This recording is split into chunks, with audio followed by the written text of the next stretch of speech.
The future awaits a new generation. Oh my God! It's Smackdown versus Raw! Sports entertainment will never be the same!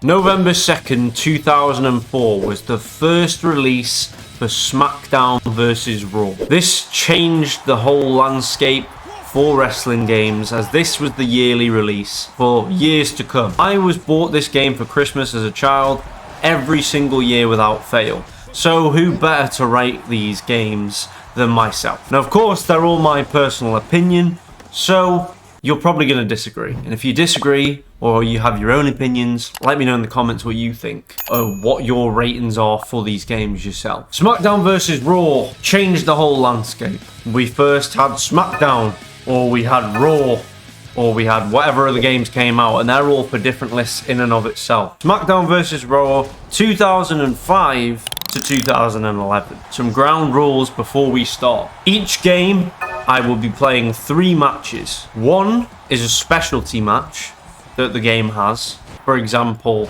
a bra and panties match. 2, a random match that we wanted to play, just to try it out, or have a bit of fun with. And 3, the final match that we will play in every single game is a Royal Rumble match to test ourselves. Rule number 2, we will be randomizing our superstars in each game to get some sort of concept of how we feel the game runs and what different move sets people have, so we're not just stuck to the same people. Rule number 3, I will not be including season mode or Road to WrestleMania in these, because that can be a whole thing in and of itself. Not for this. We're not including that. This is all based on like exhibition feelings. 3.5, I'm not judging this on graphics, so as graphics improve, it's not changing the rating at all.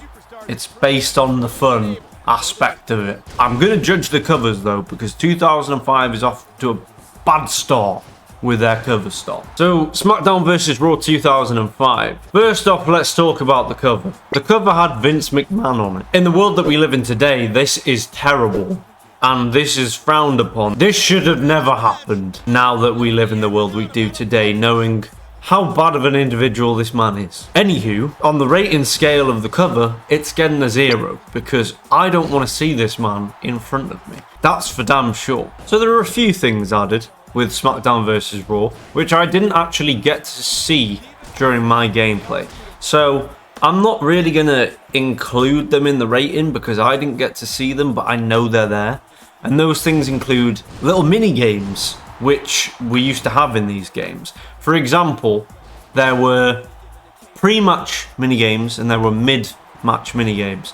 Now, they were randomized, and you could have like a test of strength, or you could have a stare down or a shoving match to start off. There are a couple of mid-match ones. A chop battle is the only one for men. Unsurprisingly, with Vince McMahon being on the cover, there was a spanking battle for female wrestlers in a bra and panties match. We didn't get to experience that side of crazy shit, apparently, even though we had the match. But that's just wild, really. Let's just put that out there. The game also had a clean and dirty system, which I didn't really feel like it did much, but apparently it does. It changes the way that the superstar you play as plays, and it has different moves, I believe is the way it works. I didn't quite understand the aspect of this kind of thing going on, so I'm going to ignore that.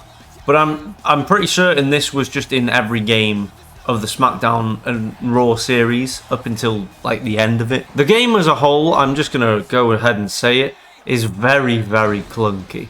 There's not a lot of life to this game whatsoever, and that is kind of a carrying on thing that happens throughout the series of Smackdown vs. Raw. And I'm going to try not to compare it to the newer games, because obviously these are games from the past, so it's not really fair to compare them to newer games. So I'm going to try not to do that. But as I went back to these, especially 2005, it felt weirdly lifeless. Like when I was playing this, I was playing it with Jay. We were getting drunk playing these games, trying to have fun on them. So the first thing I noticed with 2005 is as you're playing matches, there's music playing in the background as like some sort of arcadey feel. Keep you hyped, I guess, but it just made me feel strange that it was there. I couldn't really ever tell that the announcers were there, if they even were there. I was so uncoherent while hearing the music. But the bra and panties match was as good as you think it might be. You know, there's not much to it. You're trying to rip the underwear. No, my goodness, no. You're trying to rip the clothes off of the women to get them down to their underwear. It's as simple as that. This match is probably fun once, but then you realise how disgusting of a match it actually is, and that this was on TV is crazy. It's wild, to be fair, that this used to be a thing, but that's the past. And people would get incredibly hurt by this kind of stuff now. Immediately you can tell from the way we were playing this, it's just very clunky. And there's not a lot you can do in this game. Grapple-wise and move-wise, you're kind of just stuck to 4 moves, essentially, on the thumbstick. Also, I don't know if it's fair to actually have this involved in the ranking, but for 2005, you couldn't use the analog stick to move. It was the D-pad, and I do not, for the life of me, remember having to use the D-pad to move in these games. So that gives it a terrible, terrible start in the rankings, that's for damn sure. The second match that we decided to play was a 3 Stages of Hell match. And with our randomised picks, we found out that you can have just intergender matches on these games of at least Smackdown vs Raw 2005. This is the only one we tested it on, and we didn't actually mean to test it. The randomizer just brought us to this verdict of Victoria against Charlie Haas. Yeah, it was kind of a wild thing to find out. With this 3 Stages of Hell, the way it works is it kind of just picks you out of the game and puts you back into another match rather than like having a kind of cool cutscene, which obviously I'm not complaining about that because limitations for older consoles is a thing, and I can't complain about that. They still had this mode, which I'm not trying to compare it to newer games, but newer games don't even have this mode, so it has that going for it there. The intergender side, I don't really like that whatsoever. People are into that stuff, which is weird to me, but that's a complete different topic anyway. 3 Stages of Hell match was pretty fun, I can't lie. It's got that going for it as well. But, once again, going back to the core mechanics, using the D-pad and the thumbstick for 4 moves, and then like just your finisher, isn't very nice. So we moved on into the Rumble, and goddamn, it was hard.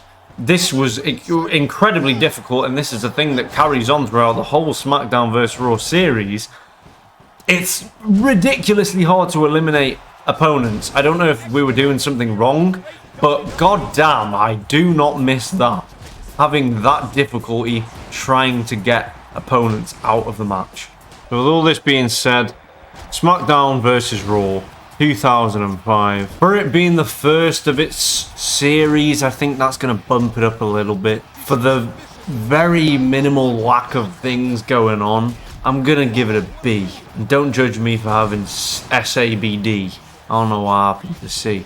But it's going in B for the first of its series. So for SmackDown vs Raw 2006, our specialty match was going to be a fulfill your fantasy match, because we did not know what this meant. Turned out it was just bra and panties on another level, where you could dress up the women as a nurse, a schoolgirl, or a French maid. We couldn't figure out how to finish the match, therefore we didn't count this as the match because we'd already done it the game before. It was just on another level of weird, per se. So the specialty match we did this time round was Buried Alive, which I'm trying my hardest not to put it against newer games, but we don't even have this in newer games, yet it's here. I can't really quite fathom why that's the case. One thing I've got to say about these games as well is there is a very small roster, and they just about fill a Royal Rumble, as far as I'm aware. I didn't count the exact amount of people in here, but you could go around in the circle very, very fast. So that to me says there's not many people in these Rumbles. So, 2006, the Buried Alive match, we were playing this for quite a long time, and we were trying to figure out... So the Buried Alive match went on for quite a while, and a thing that carried on happening during our time playing these Smackdown vs Raw games was our difficulty to figure out how to Irish whip an opponent. Each game probably took us at least 15 minutes of just button mashing and trying to figure it out. It's quite an awkward thing to attempt to do. We did figure out in this game that you can grab and then throw, but what I found out a little later on during the Buried Alive matches, you can just Irish whip them immediately by like pressing triangle and circle at the same time. Weird button combo things like Mortal Kombat. But this Buried Alive match was very fun, and I miss that these aren't in wrestling games nowadays. I keep trying not to mention newer games and comparing them because I'm trying to put us into a reality where these are the only games that currently exist. As for the randomising superstars part, the matchup that we had here for a Buried Alive match is one you will never see, or will have never ever seen. Danny Basham against Chris Masters. Quite the matchup, I must say. But as much as you may think I'm joking here, this was an intense match. It was a good match, and it's one of those matches you probably never had because you never thought to ever use Danny Basham. But we had quite the time playing this. On a scale of 1 to 10, this is probably the funnest match we had over the course of playing these games. So that is quite a beneficial thing, but the problem with that's a bit hard to put in ranking sides is we didn't play Buried Alive match on every game because it was in the vast majority of these. I think it left in 2008. It's one of those things that it's in the game, so I can't give it a higher rank because of that, but it was a heck of a lot more fun than 2005. There was a bunch more life in this game. The music was cut during the matches, which just made it seem more like a wrestling game. Having that music in the background, it had the nostalgia of it. It reminded me of Smackdown, Here Comes the Pain, but it shouldn't be there in wrestling games. There shouldn't be music over the background of the match because it just doesn't feel right. So in that sense, it's better as well. After this, we went into a Tornado Tag Steel Cage match because I remember these matches very fondly. When I was younger, I used to have a hell of a lot of fun letting one of the AIs get out of the ring and then absolutely beating down the last one in the ring because both of you have to escape. So we played this match, had a whale of a time, but the steel cage, I think, had a lot going for it back in the day. The minigame was quite a nice, simple, little easy one where you hit it at max, you go up faster, you hit it at slow, you go up slower. You can jump off the cage. It's not a lot has changed from this matchup besides the spamming of a button nowadays instead of just a click. I don't know, they're both mini games. It's a simpler mini game. Is it better? I don't really know, to be honest. I actually stay away from steel cage matches compared to these ones, so I would argue this is a better mini game because I used to enjoy playing steel cage matches back in the day. Anywho, onto the Royal Rumble. That again is incredibly hard to win in these games. So as a challenge, it's pretty good if you want a challenge. You come in at number 1, you give it your darndest, and you'll probably lose unless you play these games with skill, which I don't seem to have. As for rankings, SmackDown vs Raw 2006, I think we all remember this cover. It's an incredibly hard cover. So compared to the 0 that 2005 got, this is going to get an incredible 8.5 on the rankings of the cover. Where's it going on the list though? I'm going to give this an A. This is getting an A because I think it just sits there very well. I think everyone remembers this cover. I think a lot of people probably remember 2006 much better than 2005. I kind of want to get rid of that image of him out of my cranium, but it's there. On to 2007. This game immediately went up in the world with the way it played, because it was a godsend. They finally let you use the thumbstick. The thumbstick, the analog stick, whatever you want to call it, you could use it in 2007.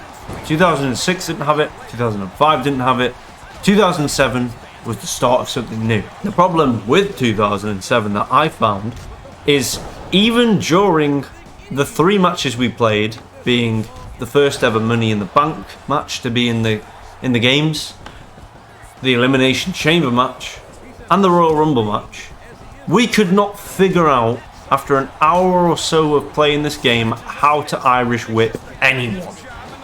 No clue. Zilch, no idea. Couldn't figure it out. I just don't understand, because we were both trying our hardest to figure this button mashing layout to get, I don't know, an Irish whip. We couldn't do it. But the first match we had was the Money in the Bank match. Like I say, the first one in the series.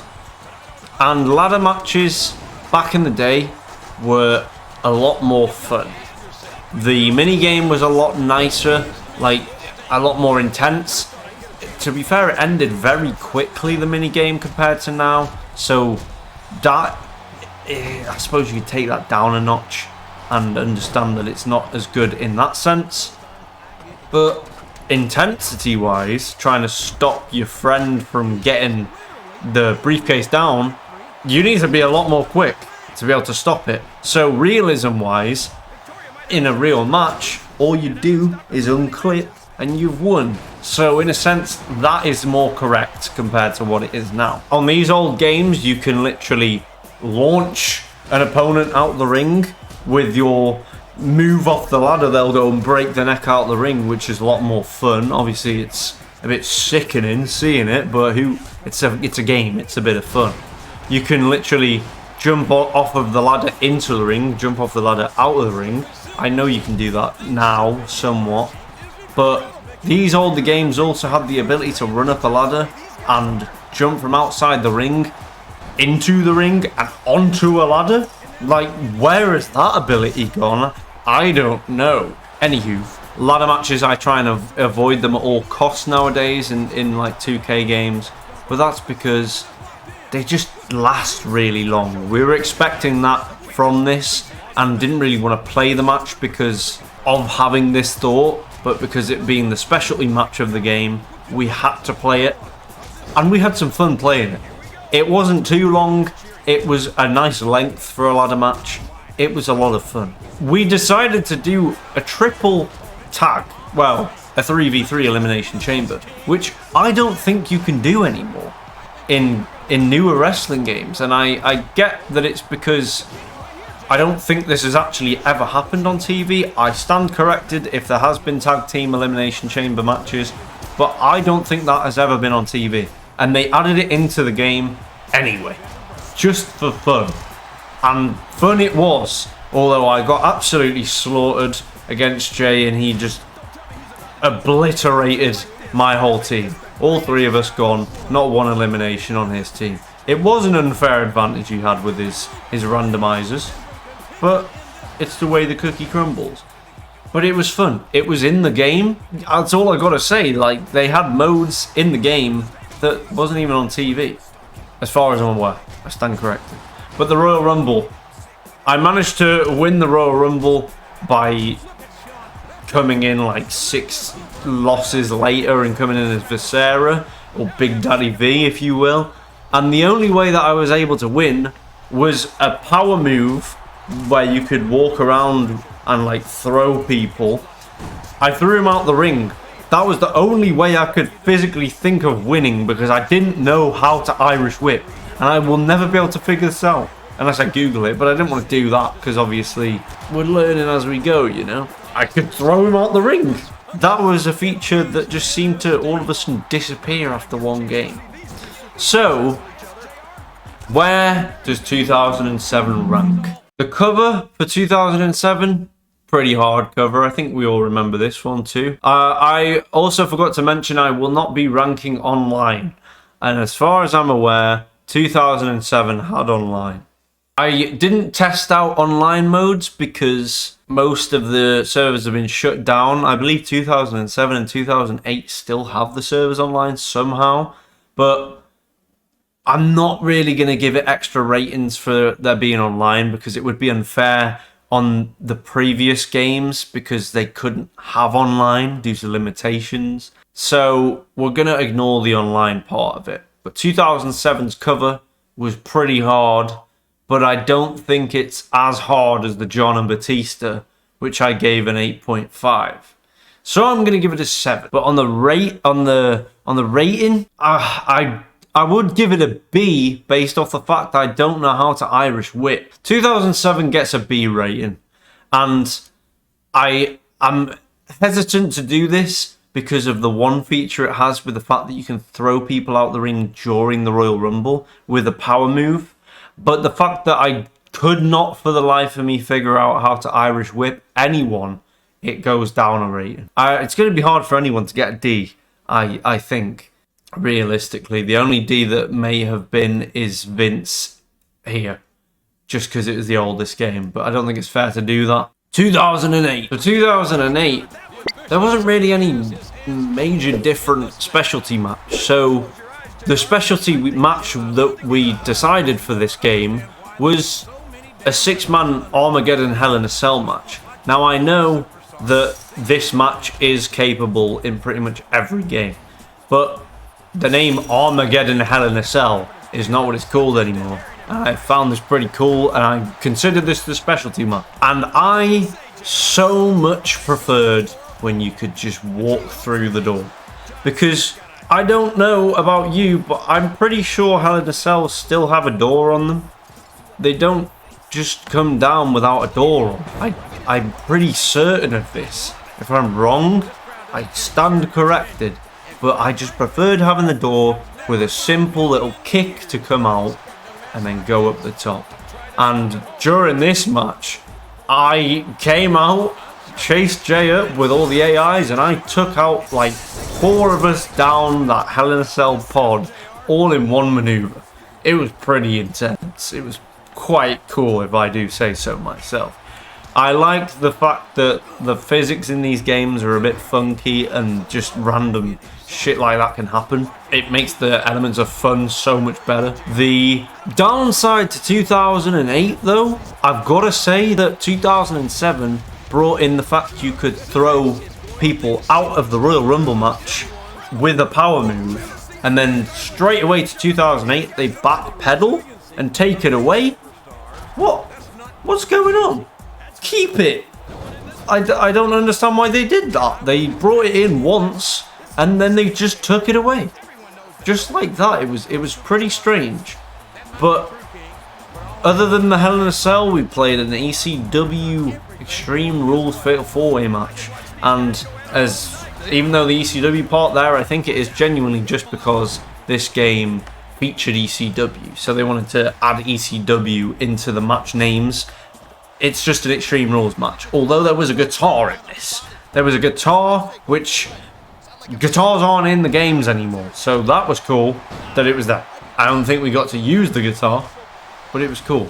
In these games as well, I remember you used to be able to stack tables. I don't think I stacked the table, but I remember being able to do it. I just couldn't figure out how to. But at least this time round, we figured out how to Irish whip, and it was really simple this time, really easy, and that is for games to come afterwards. 2008 was like the one that was almost perfect button wise. There were more grapples, more move sets compared to all of the other games. 2007 was like, it did its part to help, but wasn't quite there. Had a nice-ish roster. I miss when these games had unlockable superstars rather than have to pay for DLC to get them. 2008's menu screens were just so much nicer looking as well. There's obviously user interface stuff all becomes better and more snazzy as years come along. But I can't go without saying that is nice looking. Cover score, personally, I think I've got to give it a 9 because this is the one I remember the most. Other than the John Cena and Batista one, because I'm pretty sure this is where I really smashed out playing these games. A ranking score, where does it come? I think 2008 has got to be S. There was just a lot going on all of a sudden. You could do much more with this game. It brought in environment things like going into the crowd, which was really cool. It still had a buried alive match, which... little spoiler, the next game didn't, and that's where it went away in 2008. So 2008 for me is a top tier wrestling game from the Smackdown vs. Raw series. And on to 2009. For 2009, I didn't want to mention these, although I'll do a rating on them as a separate thing maybe. But 2009 was where Road to WrestleMania first came in, and personally Road to WrestleMania has always been my favourite mode, even going into now times where My Rise is a thing and the Showcase is a thing and different aspects of the game now. But Road to WrestleMania was always fun. I couldn't wait for it each year it came out, for the few years that it was around, and 2009 was the first debut of the Road to WrestleMania mode. Very fun. So we're going to kind of ignore it, but I have to point out that it is a stepping stone there in 2009, first bringing it in. But one thing 2009 left was it got rid of a buried alive match, which it replaced it for an Inferno match, which an Inferno match is incredibly cool. I wish they brought Inferno matches back. I know that they don't match the current product, but having it there just for fun would be lovely. But they don't. So our specialty match for 2009 was an Inferno match. It's a simple match. It's a really fun match. The objective is literally to just make the ring hotter by having a wrestling match inside the ring and then just dragging your opponent out, and bingo, that's it. There's just a tiny little mini game at the end, and it's just a simple fun match that isn't there anymore. It's in 2009. The roster in 2009 seems more filled and to life, I guess is a good way of putting it. Compared to all the other games, 2008 was okay, but 2009 seemed to be coming about and having nicer menus and more roster to use, I guess. But that's because of the use of being able to bring in ECW as well, so the roster was bigger as a whole anyway. But that's not what we really rank this on, it's just a fun aspect. Controls for this game, lovely. 2009 was one of the ones that I played a lot as well, because I remember the cover, and the cover was hard as hell, with Shawn and Triple H on there. After our Inferno match, we did something a little different. We had a tournament matchup, which was Beat the Clock Challenge, and again, this was in 2008, so it's not a special thing that I can put down for 2009 again, but this is something that's not in the game anymore, in newer games, and a Beat the Clock Challenge was so fun to have. Having that intensity of trying to get both of you out of the steel cage in under 5 minutes is fun. It's just intense. It's a bit of fun to have. Onto the Royal Rumble again. These matches on the Royal Rumbles for these older games are so difficult, and I'm going to be very surprised if I actually ever was to have completed one of these from winning at number 1. I don't think I would have ever been able to do that as a kid.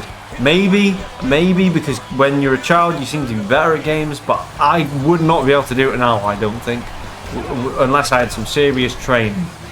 But Smackdown vs Raw 2009 on the ranking scale. Smackdown vs Raw cover ranking, it's a bit lackluster, so it's still better than the Vince one, that's for sure, but it's not as out and punchy as 2006, 7, and 8. So I'm going to give it a 6 on a cover score. But ranking, it brought Road to WrestleMania. It feels nicer. You can tell the games are turning in a better direction with their control schemes and stuff. They lost Buried Alive. If they would have had Buried Alive and Inferno, it'd be above S. But based off that, I think it's going to have to be an A. It's in front of 2006, but it doesn't quite beat 2008 up there. On to SmackDown vs. Raw 2010. Now, the difference between 2010 and 2011 is I played these alone. I played the first match with Jamie, but the rest of these two games were alone. So I had a bad feeling that they wouldn't be as fun, and I would just judge them based on that. But boy was I wrong. The first match we played was the Championship Scramble, and first off, why is this not in games anymore? I do not understand. It's a cool concept, it's a fun concept. It's a bit of an awkward concept when we were actually playing it. The last person that comes in, which just so happened to be me in this circumstance, only has 5 minutes compared to the 10 minutes for the first two, and the 8, and then the 6. So on, whatever, how it works. Obviously this was the way it worked in real life, but a longer time limit match rather than just 10. This game mode should be in wrestling games nowadays. I get that it doesn't fit with the product because they've not had this matchup in a while. Just as a fun aspect, it should be there, and it is fun. As for the second matchup that I played, I decided to play a backstage brawl because 2010 didn't really seem to have much new with it, other than it has Road to WrestleMania as well. But it was kind of just the same feel as like game mode wise, like match types. But the game itself, oh boy, I had the most fun playing this, even though I was alone for the last two matchups. It's the only game where I actually played more than 3 afterwards because I wanted to carry on playing. So that should give you a bit of a gist as to how I felt this game performed. Yes, the movesets were still limited and there weren't many moves to do. Every character I played as seemed to feel like they had the same movesets, but that didn't stop me from having fun playing this game. It seemed pretty fast-paced, which is nice. The camera cuts were nice as well. The control scheme fit well and felt nice to use. It just felt like almost the perfect wrestling game, besides, I don't know, a few little tinkers here and there. Obviously, I've decided not to mention graphics as a whole, but if we were to mention graphics, if the graphics on this game were nice, it'd be almost perfect. It was that much better than every other one. The reversal system seemed like it actually was smooth and it worked when I pressed the buttons. Now, I do remember having a lot of fun playing this when I was younger as well, so that might be something that's cropping up in my head without me even realising. But I had a lot of fun playing in the half an hour or so that I played this for. But the Royal Rumble in this game is the best of the series of all SmackDown vs. Raw games that there has been. First off, I remembered this, and I knew I remembered this, that some wrestling game had like special entrants for certain superstars, and it was 2010 that brought this in, and I knew it was there. I just couldn't figure out what wrestling game it was. And going back to future wrestling games, 2K, why the hell do they not have specific entrances? If a SmackDown vs. Raw game from 2010, aka 2009, can do it, Rey Mysterio had his own like special one, which he should do now realistically. I get Jeff isn't in the game anymore, but Jeff Hardy had a special one. Triple H had a special one with his water bottle. It's just little details like that. Whereas nowadays they just sprint to the ring. Even the ones that didn't have a special entrance, they still either chose to walk down to the ramp or sprint down to the ramp. It wasn't just all the same motion going to the ring. Another part of the Royal Rumble, which makes it even more like immersive, wrestlers have specific finishes to themselves, which isn't a thing anymore. I remembered this being the case, but the randomized superstar that I got when I first played the Rumble, it was Jack Swagger, so I couldn't really tell, so I wanted to check, and I went into another one with Triple H and quickly found out that it was the case, because You do your finisher at the ropes, you do a pedigree, and then you clothesline them over the top. Why is this not in games anymore? This game was elite, clearly. I ranked 2008 at an S. Honestly, this is the fastest choice I've made when it comes to these rankings. I'm not going to lie, the 2010 cover, it's not incredible. It's pretty hard. I cannot lie. It is a pretty hard looking cover. They're all very serious in it. All of the games have that in common with their covers. But it's a bit more darker, and I'm not sure what they were going for. And I'm going to rate it a 7 on the cover scale.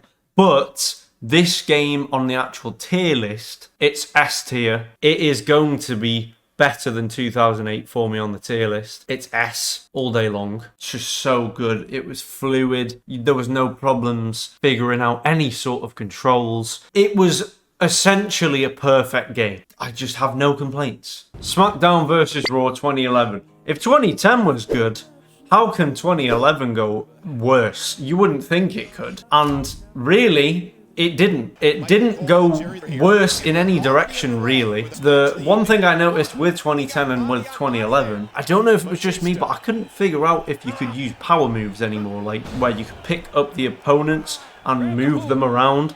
I couldn't figure out if you could do this. I was trying in 2011 in the Hell in a Cell match I had, but I couldn't quite figure it out. So the first matchup I had for SmackDown vs Raw 2011 was a create your own matchup, which I didn't remember this being a thing, but this was where it was first implemented. The matchup I had was a match ring type of the Inferno match, a time limit of 10 minutes, and you had to hit a finisher, and it was a finisher matchup in a flaming ring. It's a simple match. It was a little bit of fun. I've got to say though, with 2011, the fun I had in the 2010 game didn't really carry over, and I don't know why that is. 2010 felt fast-paced and enjoyable to play, but 2011 was just weirdly not, and I can't quite put it down to what that might have been. I just don't, I don't get it. Anyway, I went on to an Armageddon Hell in a Cell again. Apparently with 2011, I didn't even realise this either, that they changed the Hell in a Cell, and I am a fan with how much room you have outside of the cell, because you can actually move around and do moves out of there compared to nowadays. I'm guessing they got rid of the door, and now you have to do finishes through the cage wall, which I've never been a fan of, really. I just want to kick the door, for God's sake. That's where it was brought in. That lowers points for it, I guess. And then the Royal Rumble was essentially the same as 2010, but again, it felt a bit more lifeless, and I don't know why. Even though it had the same features of like special entrance for Triple H, Ray, whoever else, I didn't see all of them, but it just felt slightly lifeless, and I can't put it down to what it might have been. I really can't. But as for rankings, maybe you would think it would go in an S because of the fact that 2010 was there and there wasn't much difference. And 2011 also brought in Universe Mode. Although this Universe Mode, I'm pretty sure, I didn't try it, so you can't quote me. I think it had certain cutscenes and different bits and bobs here and there. The reason I'm not going to rank this as an S, because of it having Universe Mode. When you play Exhibition, it counts as your Universe Mode, and I don't know if there's a way to turn that off. I'm not clued up on that, but just straight from the get-go, it's included. So the 3 matches I had being a custom match, a Hell in a Cell, and a Royal Rumble, they all were just on like a Smackdown or a Raw. It was just on the show without my choice. It's going to get taken down with points based on that being straight into the game that you're put into Universe Mode, and any exhibition match you have goes in it. Points on the actual cover, it seemed like they were